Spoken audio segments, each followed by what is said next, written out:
बिस्मिल्लाहिर्रहमानिर्रहीम। अल्लाहुम्मा सल्ली अला मुहम्मद व आले मुहम्मद मुबारक वसल्लम वसल्लम। लखां करोड़ां दरूद सोने कमली वाले आका हज़रत मोहम्मद अरबी सल्लल्लाहु अलैहि वसल्लम थे, आप दी आल थे, आप दी साहबा थे। मेरा नाम जी डॉक्टर गज़नफ़र बुखारी है, पंजाब पाकिस्तान तो। तुसीं देख रहे हो PhD पंजाबी स्टूडियो का प्रोग्राम डॉक्टर गज़नफ़र दे परौणे। अज साढ़े जेह्ड़े परौणे बने ने बहुत ही महान राइटर ने, बहुत खूबसूरत लिखते ने, बहुत खूबसूरत इंसान ने। सब तो वध के उन्हें निमरता बड़ी है, हाज़री बड़ी है। साडी मुराद है नरेश कठोरिया जी। जी आया कहने नरेश कठोरिया जी तुहानू। सत श्री अकाल जी, अस्सलाम वालेकुम, बहुत बहुत मेहरबानी। बड़े रजेवे ने जी नरेश कठोरिया जी दे, बड़ियां मसरूफियतां ने ਤੇ ਉਹਨਾਂ ਨੇ ਸਾਡੇ ਲਈ ਟਾਈਮ ਕੱਢਿਆ। ਅਸੀਂ ਸਾਰੀ ਟੀਮ ਉਹਨਾਂ ਦਾ ਸ਼ੁਕਰੀਆ ਅਦਾ ਕਰਦੇ ਹਾਂ, ਕਿਉਂਕਿ ਸਾਡਾ ਵੀ ਉੱਡਾ ਹੀ ਆਕੇ ਜੀ ਤੁਹਾਡੇ ਤੇ ਜਿੱਡਾ ਚੜ੍ਹਦੇ ਪੰਜਾਬ ਆਇਆ ਦਾ। ਬਹੁਤ ਸ਼ੁਕਰਾਨਾ ਤੁਹਾਡਾ। ਹਾਂਜੀ ਅੱਛਾ, ਪ੍ਰੋਗਰਾਮ ਵੱਲ ਵਧਨੇ ਆ। ਤੁਸੀਂ ਬੜਾ ਸੋਹਣਾ ਲਿਖਦੇ ਜੀ। ਮੈਂ ਖੁਦ ਵੀ ਲਿਖਣਾ ਵਾ, ਆਮ ਜਿਹੀ ਲਿਖਣਾ ਵਾ, ਕਹਾਣੀਆਂ ਲਿਖਣਾ, ਨਾਵਲ ਲਿਖਣਾ ਵਾ। ਤੁਸੀਂ ਬੜਾ ਸੋਹਣਾ ਲਿਖਦੇ ਜੀ। ਤੇ ਇਹ ਲਿਖਣ ਨਾਲ ਤਲਕ ਤੁਹਾਡਾ ਕਿਦੋਂ ਬਣਿਆ, ਕਿਦੋਂ ਜੁੜੇ ਤੁਸੀਂ ਲਿਖਣ ਨਾਲ? ਦੇਖੋ ਮੈਨੂੰ ਤਾਂ ਪਤਾ ਨਹੀਂ ਸੀਗਾ ਕਿ ਅਸੀਂ ਲਿਖ ਵੀ ਲਈਦਾ। ਮੈਂ ਐਮਏ ਥੀਏਟਰ ਕੀਤੀ ਸੀਗੀ ਇੱਥੋਂ ਪਟਿਆਲਾ ਯੂਨੀਵਰਸਿਟੀ ਤੋਂ। ਜੀ ਜੀ। ਤੇ ਸਾਡੇ ਸੀਨੀਅਰ ਸੀਗਾ ਰਾਣਾ ਰਣਵੀਰ ਭਾਜੀ, ਉਹ ਵੀ ਲੇਖਕ ਨੇ, ਬਹੁਤ ਸੋਹਣੇ ਲੇਖਕ ਨੇ। ਤੇ ਉਹਨਾਂ ਨੇ ਮੈਨੂੰ ਕਿਹਾ ਸੀ ਨਰੇਸ਼ ਵਿਹਲੇ ਟਾਈਮ ਤੇ ਆਪਣੇ ਆਪ ਦਾ ਵਕਤ ਯੂਟਿਲਾਈਜ਼ ਕਰ, ਤੂੰ ਲਿਖਿਆ ਕਰ। ਕਿਉਂਕਿ ਜਦ ਤੱਕ ਆਪਾਂ ਐਮਏ ਕਰ ਰਹੇ ਹਾਂ, ਆਪਾਂ ਨੂੰ ਕੋਈ ਪ੍ਰੋਫੈਸ਼ਨਲੀ ਕਿਤੇ ਦਾ ਖਾਲੀ ਕੰਮ ਤਾਂ ਮਿਲਣਾ ਨਹੀਂ, ਨਾ ਕਿਸੇ ਟੀਵੀ 'ਚ, ਜਾਂ ਵੱਧ ਤੋਂ ਵੱਧ ਇਹੀ ਆਪਸ਼ਨ ਹੈ ਕਿ ਥੀਏਟਰ ਕਰੀ ਜਾਈਏ। ਤੇ ਤੁਸੀਂ ਲਿਖਿਆ ਕਰੋ ਵਿਹਲੇ ਬੈਠੇ। ਤੇ ਮੈਂ ਤਾਂ ਲਿਖ ਕੇ ਇਹਨਾਂ ਨੂੰ ਦਿਖਾਉਂਦਾ ਸੀਗਾ। ਤੇ ਉਦੋਂ ਮੈਨੂੰ ਕਹਿੰਦੇ ਸੀ ਨਹੀਂ ਹਾਲੇ ਗੱਲ ਨਹੀਂ ਬਣੀ, ਹਾਲੇ ਸਿੱਖ। ਤੇ ਬਟ ਇੱਕ ਗੱਲ ਦਾ ਪਤਾ ਸੀ ਕਿ ਮੇਰੇ 'ਚ ਨਾ ਨੈਚੁਰਲ ਬਚਪਨ ਤੋਂ ਇੱਕ ਹੈਬਿਟ ਸੀਗੀ ਕਿ ਮੈਂ ਹਰ ਗੱਲ 'ਚ ਕਿਸੇ ਨਾ ਕਿਸੇ ਨੂੰ ਹਸਾਉਣਾ ਹੈ। ਤੇ ਉਹ ਮੈਂ ਹਸਾਉਣ ਦਾ ਤਰੀਕਾ ਹਮੇਸ਼ਾ ਸੋਚਦਾ ਸੀ ਕਿ ਉਹ ਲੱਭਾਂ ਜਿਹੜਾ ਦੁਨੀਆ 'ਚ ਪਹਿਲੇ ਕਿਸੇ ਨੇ ਯੂਜ਼ ਨਹੀਂ ਕੀਤਾ ਜਾਂ ਨਵਾਂ ਹੋਵੇ ਬਿਲਕੁਲ।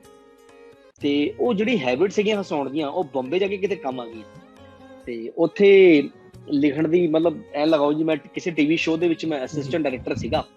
ਤੇ ਸਾਡੇ ਜਿਹੜੇ ਰਾਈਟਰ ਸੀਗੇ ਕਾਫੀ ਵੱਡੇ ਸੀਗੇ, ਤੇ ਉਹ ਟੀਵੀ ਦੇ ਸੈੱਟ ਤੇ ਆਉਂਦੇ ਨਹੀਂ ਸੀਗੇ। ਤੇ ਮੌਕੇ ਤੇ ਮੈਂ ਕਦੇ ਕੁਝ ਚੇਂਜਸ ਹੈਗੀਆਂ, ਲਾਈਨਸ ਬਦਲਣੀਆਂ, ਕੁਝ ਲਿਖਣਾ, ਤਾਂ ਮੈਂ ਲਿਖ ਦਿੰਦਾ ਸੀਗਾ। ਤੇ ਉੱਥੋਂ ਪਤਾ ਚੱਲਿਆ ਕਿ ਹਾਂ ਵੀ ਸਭ ਕਹਿਣ ਲੱਗੇ ਵੀ ਤੂੰ ਥੋੜਾ ਬਹੁਤਾ ਲਿਖ ਵੀ ਲੈਂਦਾ, ਲਿਖਿਆ। ਤੇ ਹੌਲੀ ਹੌਲੀ ਸਿਲਸਿਲਾ ਸ਼ੁਰੂ ਹੋਇਆ ਜੀ। ਪਹਿਲੀ ਫਿਲਮ ਸਾਡੀ ਚੱਕ ਦੇ ਫੱਟੇ, ਜਿਹਦੇ ਚ ਜਸਪਾਲ ਭੱਟੀ ਜੀ ਸੀਗੇ, ਘੁੱਗੀ ਭਾਜੀ ਸੀਗੇ, ਵਿਵੇਕ ਸ਼ੋਗਨ ਸੀਗੇ, ਸਮੀਪ ਕੰਗ ਸੀਗੇ। ਤੇ ਫਿਰ carry on Jatta second film, ਹਾਂਜੀ ਬਹੁਤ ਮਸ਼ਹੂਰ ਹੋਈ ਜੀ ਜਗਤ ਪੱਧਰ ਤੇ। ਉਹਨੇ ਤਾਂ ਜੀ ਬੜਾ ਨਾਂ ਖਟਿਆ ਕੈਰੀ ਔਨ ਜੱਟਾ ਨੇ। ਜੀ ਕੀ ਬਾਤ ਹੈ ਜੀ। ਜੀ ਜੀ। ਤੇ ਇਹ ਮਤਲਬ ਬੜਾ ਖੂਬਸੂਰਤ ਲਿਖਦੇ ਹੋ ਤੁਸੀਂ, ਮੈਂ ਬੜਾ ਹੈਰਾਨ ਹੁੰਦਾ ਵਾਂ। ਅੱਛਾ, ਤੁਸੀਂ ਕਾਮੇਡੀ ਲਿਖਦੇ ਵੀ ਹੋ, ਕਾਮੇਡੀ ਦੇ ਨਾਲ ਤੁਸੀਂ ਅਦਾਕਾਰੀ ਵੀ ਕਰਦੇ ਜੀ। ਇਹ ਲਿਖਣਾ ਸੌਖਾ ਹੈ ਜਾਂ ਕਰਕੇ ਦਿਖਾਣਾ ਸੌਖਾ ਹੈ? ਇਹਨਾਂ ਦੋਵਾਂ ਕੰਮਾਂ ਚ ਕੀ ਆਸਾਨ ਲੱਗਦਾ? ਦੇਖੋ ਜੀ, ਐਕਟਿੰਗ ਸੌਖੀ ਲੱਗਦੀ ਹੈ ਜੀ, ਕਿਉਂਕਿ ਉਹਦੇ ਚ ਕੁਛ ਨਹੀਂ, ਤੁਸੀਂ ਆਪਣਾ ਇੱਕ ਕੈਰੈਕਟਰ ਸੋਚ ਲੈਣਾ, ਮੈਂ ਏਦਾਂ ਦਾ ਕੈਰੈਕਟਰ ਹੈ, ਆਪਣੀ ਜਿੱਦਾਂ ਹੀ ਐਕਸ਼ਨ ਹੁੰਦਾ ਤੁਸੀਂ ਫਾਰਮ ਚ ਆ ਕੇ ਪਰਫਾਰਮ ਕਰਦੇ ਹੋ, ਵਿਹਲੇ ਹੋ ਜਾਂਦੇ। ਲਿਖਣ ਲੱਗੇ ਜਾਨ ਲੱਗ ਜਾਂਦੀ ਜੀ ਡਾਕਟਰ ਸਾਹਿਬ। ਮਤਲਬ ਇੱਕ ਫਿਲਮ ਜਦੋਂ ਲਿਖਦੀ ਹੈ ਨਾ, ਤਾਂ ਐਂ ਲਗਾ ਲਓ ਕਿ ਉਹ 2 ਮਹੀਨੇ 3 ਮਹੀਨੇ ਜਾਂ 4 ਮਹੀਨੇ ਜਿੰਨਾ ਟਾਈਮ ਵੀ ਫਿਲਮ ਲਿਖਣ ਨੂੰ ਲੱਗਦਾ, ਉਨਾ ਟਾਈਮ ਉਹ ਜ਼ਿੰਦਗੀ ਜੀਣੀ ਪੈਂਦੀ। ਕਿਆ ਬਾਤ, ਕਿਆ ਬਾਤ, ਵਾਹ। ਤਾਂ ਉਸ ਲਾਈਫ ਦੇ ਵਿੱਚ ਉਨਾ ਟਾਈਮ ਰਹਿਣਾ ਪੈਂਦਾ ਹੈ, ਤਾਂ ਇਹਦਾ ਖਾਮਿਆਜ਼ਾ ਭੁਗਤਣਾ ਪੈਂਦਾ ਫੈਮਿਲੀ ਨੂੰ। ਉਹ ਕਹਿੰਦੇ ਨੇ ਯਾਰ ਤੂੰ 24 ਘੰਟੇ ਤੂੰ ਕਿਸੇ ਹੋਰ ਹੀ ਦੁਨੀਆ ਚ ਹੁੰਦਾ। ਜਦੋਂ ਵੇਖੋ ਸਾਨੂੰ, ਅਸੀਂ ਆ ਕੇ ਲੰਘ ਜਾਈਦਾ ਕੋਲ ਦੀ, ਤੈਨੂੰ ਪਤਾ ਹੀ ਨਹੀਂ ਹੁੰਦਾ ਅਸੀਂ ਕੋਲ ਖੜੇ ਆ ਜਾਂ ਤੈਨੂੰ ਭੁਲਾ ਕੇ ਗਏ ਆ। ਤਾਂ ਬਹੁਤ ਡੀਪ ਜਾਣਾ ਪੈਂਦਾ ਜੀ। ਕਿਆ ਬਾਤ। ਉਹੀ ਜਾਣ ਆਪਦੇ ਆਪ ਨੂੰ ਨਿਚੋੜਨਾ ਪੈਂਦਾ। ਬਿਲਕੁਲ ਜੀ, ਇਹ ਤਾਂ ਜਿਵੇਂ ਜੀ ਵੀ ਬੜਾ ਡੂੰਘਾਈ ਨਾਲ ਲਿਖਣਾ ਪੈਂਦਾ, ਉਹਦੇ ਵਿੱਚ ਸਾਰਾ ਆਪਣੇ ਆਪ ਨੂੰ ਉਤਾਰਨਾ ਪੈਂਦਾ ਹੈ। ਹਾਂਜੀ, ਫਿਰ ਹੀ ਬੰਦਾ ਉਹ ਲਿਖ ਸਕਦਾ ਹੈ। ਤੇ ਜਿੱਦਾਂ ਸੋਹਣਾ ਤੁਸੀਂ ਲਿਖਦੇ ਜੇ ਉਹਦੇ ਵਾਸਤੇ ਜੀ, ਤੇ ਫਿਰ ਬੜਾ ਇਹ ਜ਼ਰੂਰੀ ਚੀਜ਼ਾਂ ਨੇ ਜੋ ਤੁਸੀਂ ਦੱਸ ਰਹੇ ਹੋ ਕਿ ਇੰਨੀ ਮਿਹਨਤ ਨਾਲ। ਅੱਛਾ, ਇਹ ਮੇਰੇ ਦਿਨ ਚ ਕਰ ਰਿਹਾ ਸੀ ਕਿ ਅੱਜ ਕੱਲ੍ਹ ਕਮਰਸ਼ੀਅਲਿਜ਼ਮ ਬਹੁਤ ਜ਼ਿਆਦਾ ਹੈ, ਤੁਸੀਂ ਜਾਣਦੇ ਹੋ, ਕਿਉਂਕਿ ਇੱਕ ਰੇਸ ਲੱਗੀ ਹੈ। ਤੇ ਕਿਸ ਤਰ੍ਹਾਂ ਮਤਲਬ ਫਿਰ ਇੱਕ ਰਾਈਟਰ ਤਾਂ ਬੜੀਆਂ ਮਾਰਤਾਂ ਵਾਲਾ ਹੁੰਦਾ ਹੈ, ਜਿਵੇਂ ਤੁਸੀਂ ਬੜੀਆਂ ਮਾਰਤਾਂ ਵਾਲੇ ਹੋ। ਕੀ ਦਫਾ ਤੁਹਾਨੂੰ ਕਰਨਾ ਪੈਂਦਾ ਕੰਪਰੋਮਾਈਜ਼, ਮਤਲਬ ਤੁਹਾਡੀ ਆਜ਼ਾਦੀ ਲਿਖਣ ਦੀ, ਤੇ ਵੀ ਯਾਰ ਇਸ ਤਰ੍ਹਾਂ ਦੀ ਮਾਰਕੀਟ ਚੱਲ ਰਹੀ ਹੈ, ਇਸ ਤਰ੍ਹਾਂ ਦਾ ਮੈਂ ਲਿਖਣਾ ਕੁਛ ਹੋਰ ਚੱਲ ਰਿਹਾ? ਜੀ ਨਹੀਂ, ਮੈਂ ਡਾਕਟਰ ਸਾਹਿਬ ਕਦੇ ਵੀ ਫੋਲੋ ਹੀ ਨਹੀਂ ਕੀਤਾ ਇਸ ਚੀਜ਼ ਨੂੰ ਕਿ ਮਾਰਕੀਟ 'ਚ ਕੀ ਚੱਲਦਾ। ਮੈਂ ਹਮੇਸ਼ਾ ਫੋਲੋ ਕੀਤਾ ਕਿ ਮੇਰਾ ਮਨ ਕੀ ਕਹਿੰਦਾ, ਕੀ ਵਧੀਆ। ਮੈਂ ਹਮੇਸ਼ਾ ਉਹੀ ਲਿਖਿਆ ਜੋ ਮੇਰਾ ਦਿਮਾਗ ਕਹਿੰਦਾ ਕਿ ਆਹ ਲਿਖ, ਆਹ ਚੀਜ਼ ਸੋਹਣੀ ਹੈ। ਮੈਂ ਕਦੇ ਭੇਡ ਚਾਲ 'ਚ ਨਹੀਂ ਪਿਆ, ਕਦੇ ਰੇਸ ਦੇ ਵਿੱਚ ਨਹੀਂ ਲੱਗਿਆ। ਰਹੀ ਕੰਪੀਟੀਸ਼ਨ ਦੀ ਗੱਲ, ਕੰਪੀਟੀਸ਼ਨ ਦਾ ਡਰ ਤਾਂ ਲੈ ਕੇ ਕੀ ਆਈ ਸੀ ਜਿਹੜੇ ਗਵਾੜਾਂਗੇ ਜੀ। ਆਪਦਾ ਕੰਮ ਕਰੀ ਚੱਲੋ ਬਸ, ਵਧੀਆ। ਆਪਦੇ ਆਪ ਨੂੰ ਚੰਗਾ ਲੱਗਣਾ ਚਾਹੀਦਾ। ਅੱਛਾ, ਮੈਂ ਇਹ ਦੇਖਦਾ ਸਾਂ ਵੀ ਤੁਸੀਂ ਜਦੋਂ ਲਿਖਦੇ ਹੋ ਨਾ ਜੀ, ਤੁਹਾਡਾ ਅਸੀਂ ਸਕ੍ਰਿਪਟ ਦੇਖਦੇ ਹਾਂ, ਕੋਈ ਫਿਲਮ ਦੇ ਉੱਤੇ ਜਦੋਂ ਅਸੀਂ ਦੇਖਦੇ ਹਾਂ, ਤੇ ਬਹੁਤ ਖੂਬਸੂਰਤ ਤਲਕ ਨਜ਼ਰ ਆਉਂਦਾ ਤੁਹਾਡਾ ਲਫ਼ਜ਼ਾਂ ਦੇ ਨਾਲ। ਇਹ ਤੁਸੀਂ ਲਫ਼ਜ਼ਾਂ ਨਾਲ ਇੰਨਾ ਡੂੰਘਾ ਤਲ ਕੇ ਘਰ ਜਿਹੜੇ ਨੇ ਕਾਫੀ ਘਬਰ ਜਾਂਦੇ ਹੋਣਗੇ ਵੀ ਇਹ ਕੀ ਸਿਲਸਿਲਾ ਹੈ, ਕੀ ਪਰੇਸ਼ਾਨੀ, ਕਿੰਨਾ ਟਾਈਮ ਉਹਨਾਂ ਲਈ ਕਿਵੇਂ ਵਕਤ ਮੈਨੇਜ ਕਰਦੇ ਹੋ ਤੁਸੀਂ? ਦੇਖੋ ਜੀ, ਮੈਨੂੰ ਹਾਲ ਤੱਕ ਇਦਾਂ ਦੀ ਦਿੱਕਤ ਆਈ ਨਹੀਂ, ਕਿਉਂਕਿ ਸਾਡੇ ਜਿੰਨੇ ਵੀ ਮੇਰੇ ਫਿਲਮਾਂ 'ਚ ਕਲਾਕਾਰ ਨੇ ਉਹ ਸਭ ਸਾਡੇ ਪਿੰਡਾਂ 'ਚ ਹੀ ਨੇ। ਤੇ ਮੇਰਾ ਪਿਛੋਕੜ ਵੀ ਬਹੁਤ ਪਿੰਡੂ ਹੈ। ਮੈਂ ਗਿੱਦੜਬਾਹਾ, ਇਹ ਜ਼ਿਲ੍ਹਾ ਮੁਕਤਸਰ ਪੈਂਦਾ ਹੀ, ਬਹੁਤ ਦੇਸੀ ਇਲਾਕਾ ਹੈ। ਤੇ ਲੈਂਗੁਏਜ ਦਾ ਕਿਉਂਕਿ ਸਾਰੇ ਅਸੀਂ ਪਿੰਡਾਂ ਤੋਂ ਹੀ ਹੈ, ਦੇਸੀ ਜਗ੍ਹਾ ਇਲਾਕਿਆਂ ਤੋਂ ਹੈਗੀਆਂ, ਤੇ ਸਾਡੀ ਲੈਂਗੁਏਜ ਸਭ ਦੀ ਆਲਮੋਸਟ ਇੱਕੋ ਜਿਹੀ ਹੈ। ਪੰਗਾ ਉਸ ਬੰਦੇ ਨਾਲ ਪੈਂਦਾ ਜਿਹੜਾ ਬੰਦਾ ਸ਼ਹਿਰੀ ਬੰਦਾ ਆਇਆ ਹੋਵੇ, ਦਿੱਲੀ ਤੋਂ ਆ ਗਿਆ ਜਾਂ ਚੰਡੀਗੜ੍ਹ ਦਾ ਜੰਪਲ ਕੋਈ ਆ ਗਿਆ, ਕਿ ਉਹਨੂੰ ਸ਼ਬਦਾਂ ਦਾ ਨਹੀਂ ਪਤਾ। ਸਾਡੇ ਵਾਲੇ ਤਾਂ ਸਭ ਨੂੰ ਪਤਾ ਹੀ ਹੈ ਜੀ, ਭੱਲਾ ਸਾਹਿਬ, ਘੁੱਗੀ ਭਾਜੀ, ਗਿੱਪੀ ਭਾਜੀ ਹੋ ਗਏ, ਬਿੰਦੂ ਭਾਈ, ਇਹ ਸਭ ਪਿੰਡਾਂ ਤੋਂ ਉੱਠ ਕੇ ਆਏ ਨੇ, ਅਨਮੋਲ ਭਾਈ। ਬਿਲਕੁਲ ਇਹ ਵੀ ਅੱਛਾ, ਇਹ ਤੁਸੀਂ ਬੜੀ ਸੋਹਣੀ ਗੱਲ ਕੀਤੀ ਕਿ ਲੋਕ ਮਤਲਬ ਇਕਦਾਰ, ਮੈਂ ਇਸੇ ਵਜ੍ਹਾ ਤੋਂ ਇਕਦਾਰ ਹਟਾਉਂਦੇ ਵੀ ਨੇ। ਪੰਜਾਬੀ ਬੜੀ ਸੋਹਣੀ ਬੋਲਦੇ ਵੀ ਨੇ ਤੇ ਕਿਰਦਾਰਾਂ ਨੂੰ ਹਟਾਉਂਦੇ ਵੀ ਨੇ ਜੀ। ਬਹੁਤ ਅੱਛਾ ਲੱਗਦਾ ਜੀ ਜਦੋਂ ਅਸੀਂ ਦੇਖਦੇ ਹਾਂ ਇਸ ਤਰ੍ਹਾਂ ਕਨਸੈਪਟ ਦੀ ਜੇ ਗੱਲ ਕਰੀਏ। ਲੋਕ ਕਾਮੇਡੀ ਨੂੰ ਜ਼ਿਆਦਾ ਪਸੰਦ ਕਰਦੇ ਨੇ, ਮਤਲਬ ਮਜ਼ਾਕੀਆ ਚੀਜ਼ ਨੂੰ, ਅਸੀਂ ਮਜ਼ਾਕ ਕਹਿੰਦੇ ਹਾਂ ਉਹਨੂੰ ਉਰਦੂ ਦੇ ਵਿੱਚ। ਤੇ ਉਹ ਇਹ ਕੀ ਵਜ੍ਹਾ ਹੈ, ਕੀ ਵਜ੍ਹਾ ਲੱਗਦੀ ਤੁਹਾਨੂੰ ਇਹਦੀ? ਸੀਰੀਅਸ ਜਿਹੜਾ ਉਹ ਜਾਂ ਇਸ ਬਾਰੇ ਕੁਝ? ਮੈਂ ਦੱਸਾਂ ਜੀ ਡਾਕਟਰ ਸਾਹਿਬ, ਦੇਖੋ ਆਪਾਂ ਪੰਜਾਬ ਹੋ ਗਿਆ ਜੀ, ਚੜ੍ਹਦਾ ਪੰਜਾਬ, ਲਹਿੰਦਾ ਪੰਜਾਬ, ਇਹਨਾਂ ਦੋਨਾਂ ਪੰਜਾਬਾਂ ਕੋਲ ਕਾਮੇਡੀ ਦਾ ਇੰਨਾ ਖਜ਼ਾਨਾ ਹੈ ਜੀ। ਜੇ ਆਪਾਂ ਸਹੀ ਗੱਲ ਦੱਸੀਏ, ਅਸੀਂ ਛੋਟੇ ਹੁੰਦੇ ਤੋਂ ਮੈਂ ਦੋ ਬੰਦਿਆਂ ਨੂੰ ਵੇਖ ਕੇ ਵੱਡਾ ਹੋਇਆ ਜੀ। ਇੱਕ ਅਮਰ ਸ਼ਰੀਫ ਜੀ, ਅੱਛਾ, ਤੇ ਸਹੀ, ਤੇ ਬਾਕੀ ਹੋਰ ਜਿੰਨੇ ਪਾਕਿਸਤਾਨ ਦੇ ਵੱਡੇ ਫਨਕਾਰ ਸੀਗੇ, ਇਹਨਾਂ ਦੇ ਪਲੇਸ ਦੇਖ ਕੇ ਸੀ ਵੱਡੇ ਹੋਏ ਜੀ। ਉੱਥੋਂ ਸਿੱਖ ਕੇ ਵੱਡੇ ਹੋਏ। ਜਦੋਂ ਫਿਰ ਵੱਡੇ ਹੋਏ, ਮੀਨਵਾਈਲ ਜਸਪਾਲ ਭੱਟੀ ਜੀ ਆਏ ਸਾਡੇ, ਤਾਂ ਇਹ ਖਜ਼ਾਨਾ ਸਾਡੇ ਕੋਲ ਇੰਨਾ ਜੀ, ਸਾਨੂੰ ਇਹਦੀ ਹੈਬਿਟ ਪੈ ਚੁੱਕੀ ਕਿ ਅਸੀਂ ਆਹੀ ਵੇਖ। ਤੇ ਜਨਰਲੀ ਦੱਸਾਂ ਡਾਕਟਰ ਸਾਹਿਬ, ਆਪਾਂ ਹਿੰਦੁਸਤਾਨ ਦੇ ਵਿੱਚ ਕਿਤੇ ਵੀ ਚਲੇ ਜਾਈਏ, ਇੰਨੀ, ਮੈਂ ਸਾਡੀ ਆਪਦੀ ਗੱਲ ਨਹੀਂ ਕਰ ਰਿਹਾ, ਸਾਡੇ ਤੋਂ ਇਲਾਵਾ ਬਹੁਤ ਬੱਚੇ ਹਲੇ ਆਉਣੇ ਅੱਗੇ, ਕਈ ਚਲੇ ਗਏ ਸਾਡੇ ਤੋਂ ਪਹਿਲਾਂ ਵੀ ਕਈ ਚਲੇ ਗਏ, ਕਈ ਆਉਣਗੇ।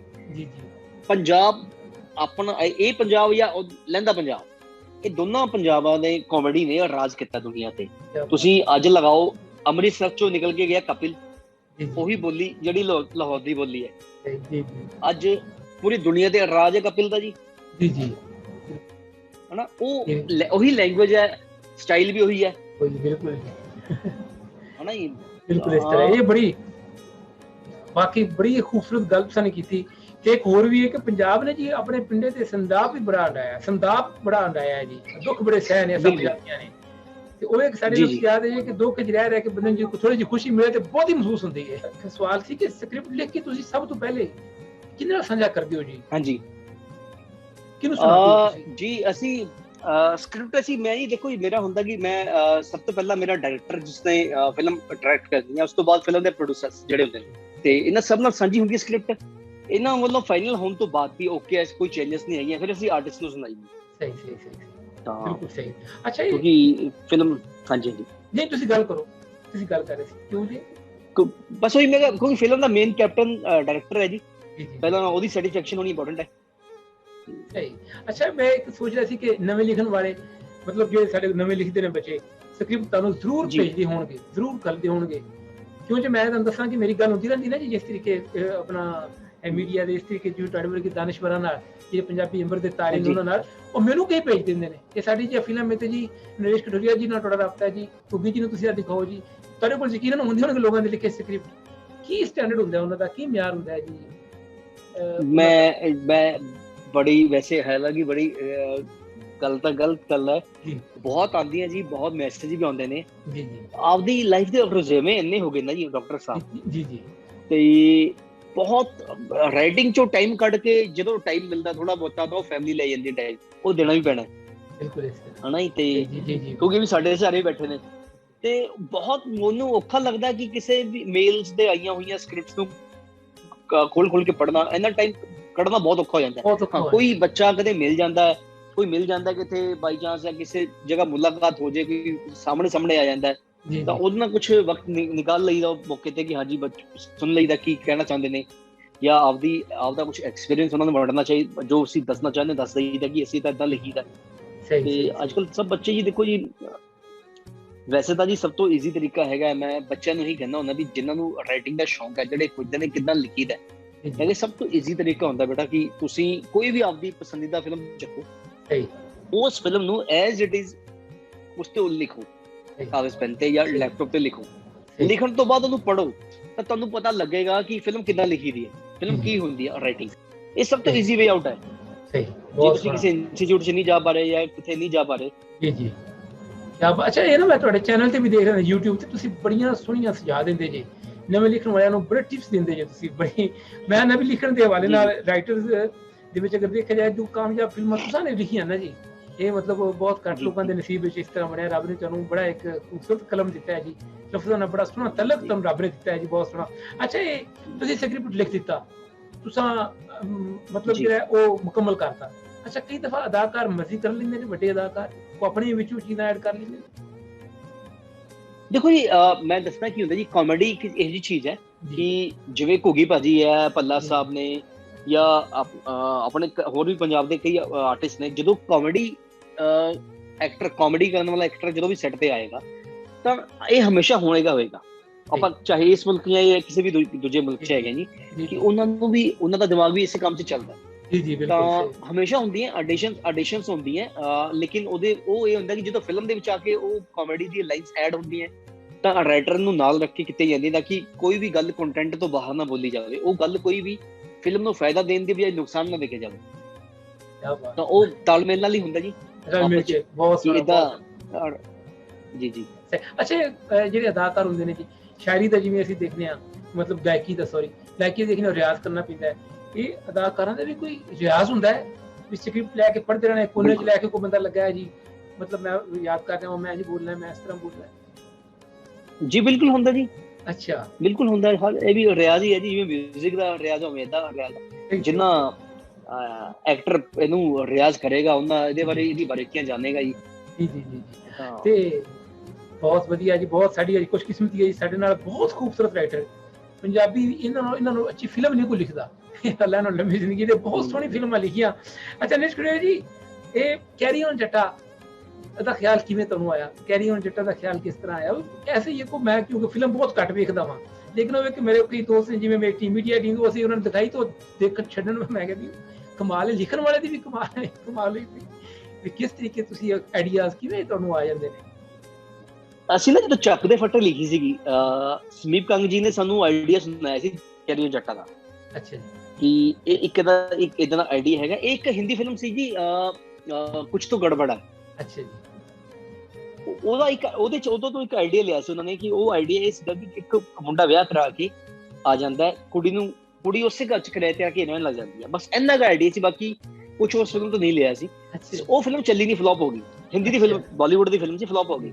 ਤਾਂ ਸਮੀਪ ਭਾਜੀ ਨੇ ਮੈਨੂੰ ਫਿਲਮ ਦਿਖਾਈ, ਕਹਿੰਦੇ ਨਰੇਸ਼ ਫਿਲਮ ਦੇਖੋ ਕਿੱਦਾਂ ਦੀ ਹੈ। ਮੈਂ ਕਿਹਾ ਭਾਈ ਫਿਲਮ ਦਾ ਪਲੋਟ ਬਹੁਤ ਕਮਾਲ ਦਾ। ਕਹਿੰਦੇ ਬਟ ਇਹ ਫਲॉप ਹੋ ਗਈ। ਮੈਂ ਕਿਹਾ ਇਹਨਾਂ ਤੋਂ ਬਣੀ ਨਹੀਂ, ਇਹਦੇ ਚ ਦਮ ਬਹੁਤ ਆ, ਪੋਟੈਂਸ਼ੀਅਲ ਬਹੁਤ ਜ਼ਿਆਦਾ ਹੈ ਫਿਲਮ ਚ, ਆਪਾਂ ਬਣਾਈਏ। ਫਿਰ ਅਸੀਂ ਉਸ ਫਿਲਮ ਨੂੰ, ਮੈਨੂੰ ਕਹਿੰਦੇ ਆਪਾਂ ਇਹਦੇ ਰਾਈਟਸ ਲਈਏ ਇਹਦੇ ਫਿਲਮ ਦੇ, ਕਿਉਂਕਿ ਆਪਣੇ ਦੋਸਤ ਦੀ ਹੈ। ਮੈਂ ਕਿਹਾ ਦੇਖੋ ਆਪਾਂ ਇਹ ਫਿਲਮ ਦਾ ਕੁਝ ਵੀ ਯੂਜ਼ ਨਹੀਂ ਕਰਨਾ, ਸਿਵਾਏ ਇੰਨੀ ਗੱਲ ਤੇ ਕਿ ਕੁੜੀ ਉਸ ਘਰ ਚ ਆ ਗਈ, ਬਾਕੀ ਸਾਰੀ ਫਿਲਮ ਬਦਲ ਲਾਂਗੇ। ਕਹਿੰਦੇ ਫਿਰ ਉਹਦੀ ਰਾਈਟਸ ਨਹੀਂ ਲੈਣ ਦੀ ਲੋੜ ਨਹੀਂ ਹੈਗੀ। ਤਾਂ ਅਸੀਂ ਉਹ ਫਿਲਮ ਆਪਣੇ ਹਿਸਾਬ ਨਾਲ ਕੰਪਲੀਟ ਬਦਲ ਲਈ ਅਸੀਂ, ਤੇ ਉਹ ਅੱਜ ਦੁਨੀਆ ਦੇ ਸਾਹਮਣੇ ਉਹਦਾ ਰਿਜ਼ਲਟ ਹੈਗਾ ਜੀ। ਮਤਲਬ ਦੇਖੋ ਜੀ, ਡਾਕਟਰ ਸਾਹਿਬ ਹਮੇਸ਼ਾ ਲੋਕ ਕੀ ਕਰਦੇ, ਹਮੇਸ਼ਾ ਹਿੱਟ ਫਿਲਮ ਨੂੰ ਕਾਪੀ ਕਰਦੇ। ਬਿਲਕੁਲ ਫਿਲਮ ਹੈ ਇਹਦੀ ਕਾਪੀ ਕੀਤੀ ਜਾਵੇ। ਇਹ ਸਾਡਾ ਜਿਗਰਾ ਸੀਗਾ, ਅਸੀਂ ਇੱਕ ਫਲੋ ਫਿਲਮ ਦੀ ਕਾਪੀ ਕੀਤੀ, ਲੇਕਿਨ ਤੁਸੀਂ ਉਹ ਅੱਲਾ ਨੇ ਤੁਹਾਨੂੰ, ਅਸੀਂ ਇੱਕ ਸਭ ਤੋਂ ਮਤਲਬ ਐਡੀ, ਸਾਨੂੰ ਐ ਲਗਾਓ ਜੀ ਉਹ ਇੰਨੀ ਵੱਡੀ ਫਲੋ ਫਿਲਮਾਂ, ਉਹਦੇ ਬਾਰੇ ਕਿਸੇ ਨੂੰ ਪਤਾ ਹੀ ਨਹੀਂ। ਅਸੀਂ ਕੌਨਫੀਡੈਂਟ ਸੀਗੇ ਕਿ ਅਸੀਂ ਇਹ ਫਲੋ ਫਿਲਮ ਨੂੰ ਚੰਗਾ ਬਣਾ ਲਾਂਗੇ।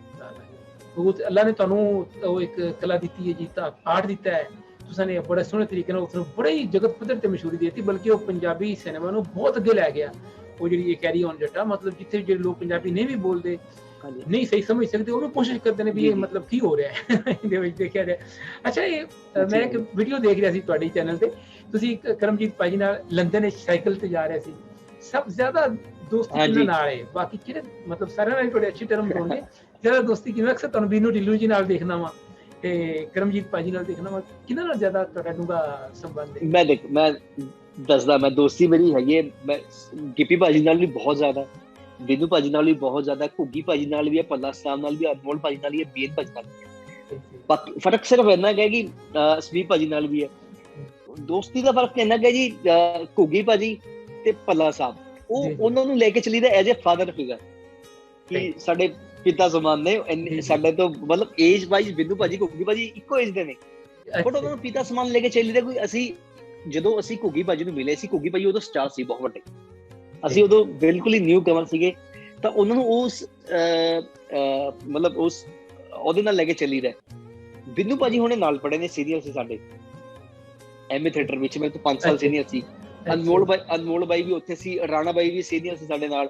ਤਾਂ ਇਹਨਾਂ ਨਾਲ ਜਿਹੜਾ ਹੱਸਾ ਖੇਡਾ ਦੋਸਤਾਂ ਨਾਲ ਜ਼ਿਆਦਾ ਹੋ ਜਾਂਦਾ ਹੁੰਦਾ, ਉਹਨਾਂ ਨਾਲ ਵੀ ਹੈ, ਭੱਲਾ ਸਾਹਿਬ ਨਾਲ ਵੀ ਹੁੰਦਾ, ਘੁੱਗੀ ਭਾਜੀ ਨਾਲ ਵੀ ਹੁੰਦਾ, ਬਟ ਉੱਥੇ ਥੋੜੀ ਜਿਹੀ ਕਿਤੇ ਕਿਤੇ ਇੱਕ ਅੱਖ ਦੀ ਸ਼ਰਮ ਹੈਗੀ ਹੈ, ਕਿਉਂਕਿ ਬਹੁਤ ਸੀਨੀਅਰ ਜਦੋਂ ਅਸੀਂ ਆਏ ਸੀਗੇ ਉਹ ਸਾਡੇ ਲਈ ਬਹੁਤ ਵੱਡੇ ਸਟਾਰ ਸੀਗੇ ਉਦੋਂ।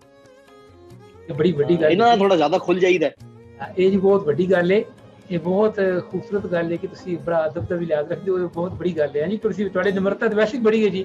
ਅੱਛਾ ਨੀਰਜ ਕਿਸ਼ੋਰ ਜੀ, ਤੁਸੀਂ ਪਾਕਿਸਤਾਨੀ ਜਿਹੜੇ ਤੁਸੀਂ ਦੇਖੇ ਨੇ ਅਦਾਕਾਰ, ਪਾਕਿਸਤਾਨੀ ਜਿਹੜੇ ਸਾਡੇ ਐਕਟਰਸ ਨੇ, ਕਿਹਨਾਂ ਨੂੰ ਤੁਸੀਂ ਪਸੰਦ ਕਰਦੇ ਜੀ, ਕਿਹਨਾਂ ਨੂੰ ਦੇਖਦੇ ਜੀ ਜ਼ਿਆਦਾ? ਦੇਖੋ ਜੀ, ਮੈਂ ਬਚਪਨ ਤੋਂ ਲੈ ਕੇ ਹੁਣ ਤੱਕ ਮੈਂ ਅਮਨ ਖਾਨ ਸਾਹਿਬ, ਉਮਰ ਸ਼ਰੀਫ ਜੀ, ਇਹਨਾਂ ਨੂੰ ਦੇਖਦਾ ਆਇਆ, ਬਟ ਪਿਛਲੇ ਕੁਝ ਸਮੇਂ ਤੋਂ ਜਿਹੜੇ ਮੇਰੇ ਵੱਡੇ ਭਰਾ ਵੀ ਨੇ, ਮੇਰੇ ਬਹੁਤ ਅਜ਼ੀਜ਼ ਨੇ, ਜਿਨ੍ਹਾਂ ਨਾਲ ਮੈਂ ਫਿਲਮ ਵੀ ਕੀਤੀ ਉਹਨੇ, ਪਾਣੀ ਚ ਮਦਾਨੀ, ਇਫਤਿਆਰ ਠਾਕੁਰ ਭਾਜੀ। ਅੱਛਾ ਜੀ, ਕੀ ਬਾਤ, ਮਤਲਬ ਸੋਨਾ, ਮਤਲਬ ਹੀਰਾ ਆਦਮੀ, ਮਤਲਬ ਭਾਜੀ, ਮਤਲਬ ਉਹਨਾਂ ਲਈ ਮਤਲਬ ਇੰਨੀ ਮੁਹੱਬਤ, ਮੈਨੂੰ ਹੁਣ ਮਿਲ ਜਾਣ ਮੈਂ। ਕੀ ਬਾਤ ਹੈ ਜੀ, ਬੜੀ ਬਹੁਤ ਵਧੀਆ ਇਨਸਾਨ ਨੇ, ਮਤਲਬ ਐਕਟਰ ਦਾ ਕਮਾਲ ਤੇ ਹੈਗੀ ਨੇ, ਇਨਸਾਨ ਉਹ ਤੋਂ ਵੀ ਵਧੀਆ ਨੇ। ਕੀ ਬਾਤ ਹੈ ਜੀ। ਉਹ ਸਾਡੇ ਤੇ ਇਫਤਿਆਰ ਠਾਕੁਰ ਭਾਜੀ, ਜੇ ਤੁਸੀਂ ਇੰਟਰਵਿਊ ਸੁਣਦੇ ਹੋ ਤਾਂ ਮੇਰਾ ਪਿਆਰ ਕਬੂਲ ਕਰੋ ਭਾਜੀ। ਵਾਹ ਜੀ। ਇਹ ਜੀ ਛੋਲੇ ਜੀ, ਉਹ ਵੀ ਆਰਟ ਦੀ ਯੂਨੀਵਰਸਿਟੀ ਨੇ ਤੁਹਾਡੇ ਵਾਕਣ, ਉਹ ਵੀ ਆਰਟ ਦਾ ਇੱਕ ਬੜਾ ਖੂਬਸੂਰਤ ਨਮੂਨਾ ਦਿੰਦੇ ਨੇ। ਉਹਨਾਂ ਨੇ ਵੀ ਪੰਜਾਬ ਦੀ ਇੱਕ ਬੜੀ ਖੂਬਸੂਰਤ ਸ਼ਕਲ ਦਿਖਾਈ ਹੈ। ਤੁਸੀਂ ਇੰਨਾ ਪਿਆਰ ਮੈਂ ਦੇਖ ਕੇ ਬੜਾ, ਮਤਲਬ ਮੈਨੂੰ ਇੱਕ ਹਿੰਦੁਸਤਾਨ ਪਾਕਿਸਤਾਨ ਦੋ ਭਰਾਵਾਂ ਦਾ ਆਪਸ ਵਿੱਚ, ਇਹ ਦੋ ਪੰਜਾਬਾਂ ਦਾ ਆਪਸ ਵਿੱਚ ਪਿਆਰ ਦੇਖ ਕੇ ਬੜੀ ਖੁਸ਼ੀ ਹੋ ਰਹੀ ਹੈ ਜੀ, ਤੇ ਮਾਣ ਵੀ ਮਹਿਸੂਸ ਹੋ ਰਿਹਾ ਹੈ ਕਿ ਇਫਤਿਖਾਰ ਜੀ ਜਿਸ ਧਰਤੀ ਨਾਲ ਜੁੜੇ ਨੇ ਹੈ ਜੀ, ਉਸ ਧਰਤੀ ਦੀ ਅਸੀਂ ਰਹਿੰਦੇ ਹਾਂ। ਹਾਜੀ ਸਾਹਿਬ ਸਾਡਾ ਇੱਕ ਸਾਸਾ ਨੇ ਪਾਕਿਸਤਾਨ ਦਾ, ਅਸੀਂ ਜੀ ਤੁਹਾਡਾ ਬੜਾ ਸ਼ੁਕਰੀਆ ਅਦਾ ਕਰਦੇ ਹਾਂ ਜੀ। ਅੱਛਾ, ਪ੍ਰੋਗਰਾਮ ਦੇ ਐਂਡ ਵੱਲ ਜਾ ਰਹੇ ਹਾਂ ਜੀ। ਖਾਣ ਪੀਣੇ ਚ ਕੀ ਪਸੰਦ ਕਰਦੇ ਜੀ ਤੁਸੀਂ? ਸਾਡੇ ਦੇਖਣ ਜ਼ਰੂਰ ਜਾਣਨਾ ਚਾਹਣਗੇ। ਮੇਰਾ ਖਾਣਾ ਪੀਣਾ ਬੜਾ ਸਿੰਪਲ ਹੈ ਜੀ। ਮੈਂ ਦਲੀਆ ਖਿਚੜੀ, ਸਿੰਪਲ ਖਾਣਾ, ਤੇ ਫਰੂਟਸ ਜ਼ਿਆਦਾ ਖਾਣਾ ਜੀ। ਮੈਂ ਦੁੱਧ ਵਗੈਰਾ ਪੀ ਲਈਦਾ, ਤੇ ਕੋਸ਼ਿਸ਼ ਹੁੰਦੀ ਹੈ ਵੀ ਮਾੜੀ ਚੀਜ਼ਾਂ ਘੱਟ ਖਾਧੀਆਂ ਜਾਣ। ਅੱਜ ਕੱਲ੍ਹ ਦਾ ਜਿਹੜਾ ਟ੍ਰੈਂਡ ਚੱਲਿਆ ਨਾ, ਪੀਜ਼ੇ ਸ਼ੀਜ਼ੇ, ਕੋਲਡ ਡਰਿੰਕਸ, ਇਹਨਾਂ ਨੂੰ ਅਵੋਇਡ ਕਰੀਦਾ ਜੀ। ਆਪਦਾ ਹੈਲਦੀ ਜੀਵਨ ਥੋੜਾ ਜੀਣ ਦੀ ਕੋਸ਼ਿਸ਼ ਕਰੀਦੀ। ਬਹੁਤ ਤੁਹਾਨੂੰ ਤੰਦਰੁਸਤੀ ਦੇ, ਲੰਬੀ ਜ਼ਿੰਦਗੀ ਦੇ, ਤੇ ਬਹੁਤ ਸ਼ੁਕਰੀਆ ਜੀ, ਤੁਸੀਂ ਸਾਡੇ ਨਾਲ ਜੁੜੇ, ਤੁਹਾਡਾ ਬੜਾ ਕੀਮਤੀ ਵਕਤ ਤੁਸੀਂ ਲਿਆ, ਬਹੁਤ ਕੁਝ ਸਿੱਖਿਆ ਅਸੀਂ ਤੁਹਾਡੇ ਕੋਲੋਂ। ਤੇ ਕੀ ਸੁਨੇਹਾ ਦਿਓਗੇ ਜੀ ਪ੍ਰੋਗਰਾਮ ਦੇ ਐਂਡ ਤੇ ਲਹਿੰਦੇ ਪੰਜਾਬ ਵਾਲੇ? ਮੈਂ ਲਹਿੰਦੇ ਪੰਜਾਬ ਵਾਲਿਆਂ ਨੂੰ, ਮੈਂ ਜਿਹੜੀ ਗੱਲ ਰਿਕਾਰਡਿੰਗ ਸਟਾਰਟ ਹੋਣ ਤੋਂ ਪਹਿਲਾਂ ਵੀ ਕਹੀ ਸੀ, ਮੈਂ ਹੁਣ ਵਾਪਸ ਕਹੂੰਗਾ। ਜਿੰਨੀ ਕਾਮੇਡੀ ਅੱਜ ਤੱਕ ਸਿੱਖਿਆ ਜੀ, ਅਮਨ ਖਾਨ ਸਾਹਿਬ, ਉਮਰ ਸ਼ਰੀਫ ਜੀ, ਪਾਕਿਸਤਾਨ ਦੇ ਪਲੇਸ ਦੇਖ ਕੇ ਵੱਡੇ ਹੋਏ ਆ, ਉੱਥੋਂ ਸਿੱਖਦੇ ਆਏ ਆ ਅਸੀਂ। ਤਾਂ ਸਾਨੂੰ ਅੱਜ ਬਹੁਤ ਚੰਗਾ ਲੱਗਦਾ ਜਿਹੜੇ ਮੁਲਕ ਤੋਂ ਅਸੀਂ ਸਿੱਖੀ ਆ ਕਾਮੇਡੀ, ਜਦੋਂ ਉਸ ਮੁਲਕ ਦੀ ਆਡੀਅנס ਸਾਨੂੰ ਕਹਿੰਦੀ ਹੈ ਕਿ ਅਸੀਂ ਤੁਹਾਡੀ ਕਾਮੇਡੀ ਦੇ ਫੈਨ ਹਾਂ, ਸਾਨੂੰ ਬਹੁਤ ਚੰਗਾ ਲੱਗਦਾ। ਸੱਚੀ ਡਾਕਟਰ ਸਾਹਿਬ, ਜਿੰਨਾ ਪਿਆਰ ਸਾਨੂੰ ਪਾਕਿਸਤਾਨ ਤੋਂ ਮਿਲਦਾ, ਸਾਨੂੰ ਹੋਰ ਕਿਸੇ ਦੂਜੇ ਮੁਲਕ ਤੋਂ ਨਹੀਂ ਮਿਲਦਾ। ਇਹ ਅਸੀਂ ਇਸ ਦੇ ਰਣੀ ਹੈ ਬਹੁਤ ਜ਼ਿਆਦਾ। ਇਹ ਜੀ, ਇਹ ਪਿਆਰ ਹੈ ਇਸ ਤੋਂ ਹੈ ਕਿ ਤੁਸੀਂ ਪੰਜਾਬ ਦਾ ਇੱਕ ਨਵਾਂ ਪਖਾੜਾ ਦਿੱਤਾ ਹੈ ਦੁਨੀਆ ਨੂੰ। ਤੁਸੀਂ ਪੰਜਾਬ ਦੀ ਇੱਕ ਨਵੀਂ ਸ਼ਕਲ ਦਿਖਾਈ ਹੈ, ਪੰਜਾਬੀਆਂ ਦਾ ਇੱਕ ਬੜਾ ਖੂਬਸੂਰਤ ਚਿਹਰਾ ਤੁਸੀਂ ਦਿਖਾਇਆ। ਤੁਸੀਂ ਅਸਲ ਪੰਜਾਬੀਆਂ ਦਾ ਖੂਬਸੂਰਤ ਚਿਹਰਾ ਹੋ, ਕਿਉਂਕਿ ਤੁਸੀਂ ਇਸ ਜ਼ਮੀਨ ਨਾਲ ਤੁਹਾਡੀ ਜੁੜਤ ਇੰਨੀ ਪੱਕੀ ਹੈ। ਇੱਕ ਸੂਫੀਆ ਦੀ ਜੁੜਤ ਪੱਕੀ ਹੈ, ਸਾਡੇ ਆਰਟਿਸਟਾਂ ਦੀ ਜੁੜਤ ਪੱਕੀ ਹੈ ਜੀ। ਉਹ ਇੰਨੇ ਪੱਕੇ, ਉਹ ਲੋਕਾਂ ਦੇ ਦਿਲਾਂ 'ਚ ਰਹਿੰਦੇ ਨੇ ਹੈ ਜੀ। ਇਹ ਬਹੁਤ ਬੜੀ ਗੱਲ ਹੈ। ਤੁਸੀਂ ਵੀ ਜੋੜਨ ਦਾ ਹੀ ਕੰਮ ਕਰਦੇ ਹੋ ਹੈ ਜੀ। ਤੁਸੀਂ ਮਤਲਬ ਪੰਜਾਬੀਆਂ ਨੂੰ ਆਪਸ ਵਿੱਚ ਤੁਸੀਂ ਇਹ ਮਤਲਬ ਖੋਲ੍ਹਣ ਦਾ ਕੰਮ, ਬਹੁਤ ਖੁਸ਼ੀ ਹੋ ਰਹੀ ਸਾਨੂੰ ਤੁਹਾਡੇ ਨਾਲ ਗੱਲ ਕਰਕੇ ਜੀ। ਬਹੁਤ ਸ਼ੁਕਰਾਨਾ, ਤੁਸੀਂ ਸਾਡੇ ਲਈ ਟਾਈਮ ਕੱਢਿਆ। ਅਸੀਂ ਤੁਹਾਡੇ ਧੰਨਵਾਦ ਕਰਨੇ ਆ। ਸਾਡੀ ਸਾਰੀ ਟੀਮ ਤੁਹਾਡਾ ਸ਼ੁਕਰੀਆ ਅਦਾ ਕਰਦੀ ਹੈ ਜੀ। ਡਾਕਟਰ ਗਫੂਰ ਬੁਖਾਰੀ, ਪੰਜਾਬ ਪਾਕਿਸਤਾਨ ਤੋਂ ਇਜਾਜ਼ਤ ਚਾਹੁੰਦਾ ਹੈ।